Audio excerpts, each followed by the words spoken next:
Everyone, আসসালামু আলাইকুম। কি অবস্থা সবাই, কেমন আছেন? এই তো আমরা নম্র আর বুড়ি বের হয়ে গিয়েছি কিছু কেনাকাটা করার জন্য।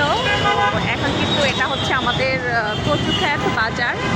তো আমি আর আমার হাজব্যান্ড মিলে এখন 10 নম্বরের ওদিকে যাচ্ছি। 10 নম্বর থেকে কিছু কেনাকাটা করব, আর ওখান থেকে পছন্দ না হলে 1 নম্বর চলে যাব। তো চলেন কী কী কেনাকাটা করছি আজকে সেটাই শেয়ার করব। সব মার্কেট বন্ধ হয়ে গিয়েছে, 6টা পর্যন্ত নাকি, সন্ধ্যা 6টা পর্যন্ত খোলা থাকে। সেটা আসলে আমার জানা ছিল না, এখন এসে দেখি সব বন্ধ। যাই হোক, আরও মানে জিনিসপত্র কেনার কথা ছিল সেগুলো তো কিনতে পারতেছি না, কিন্তু যাওয়ার সময় একটু টুকিটাকি ওই বাজার করে নিয়ে যাবো আর কি। দেখি একটু একটু ভর্তা নেই, এখানে অনেক পদের ভর্তা আছে। এটা হচ্ছে চিংড়ি ভর্তা, এটা পদ্মার ইলিশ ভর্তা। হ্যাঁ দাঁড়া, একটু ভর্তা নেই, হচ্ছে রসুন ভর্তা। আচ্ছা, এই যে এটা দুরন্ত ঝাল, ধনিয়া পাতা। না, এত ভর্তা খাওয়া যাবে না। ভর্তা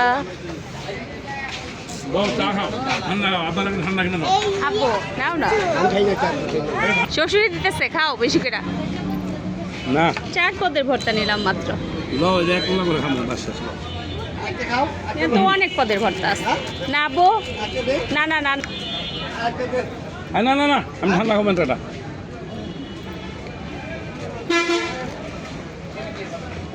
ভর্তাগুলো খারাপ না, ভালো। ভর্তাগুলো খারাপ না গাইস, ভালো। চাপড়িটা একটু পাতলা কিন্তু খেতে মজা।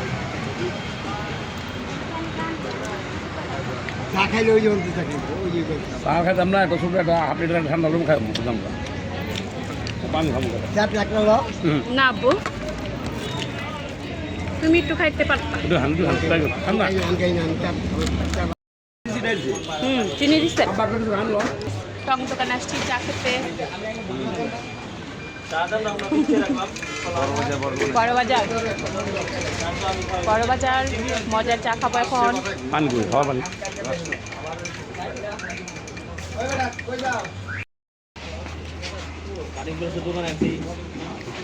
বড় বাজার আসছি যেহেতু, সেক্ষেত্রে এখান থেকে একটা দই নিব। তো বড় বাজার আসলে এখান থেকে মিষ্টি দই কেনা হয় আর কি। এখানকার দইটা ভালোই লাগে, খারাপ না। আমার ছেলে মেয়ে খুব পছন্দ করে এখানকার দই। ওরা লাচ্ছি খেতে বিশেষ করে বেশি পছন্দ করে, এই দইটা নিয়ে লাচ্ছি খায়। লাচ্ছির দই এটা, হ্যাঁ।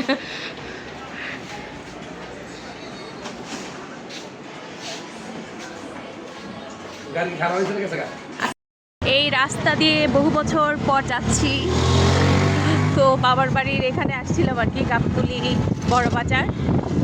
তো এই রাস্তা দিয়ে তো আসা হয় না, এখন আমাদের ওদিক দিয়ে ঘুরে আসতে হয়।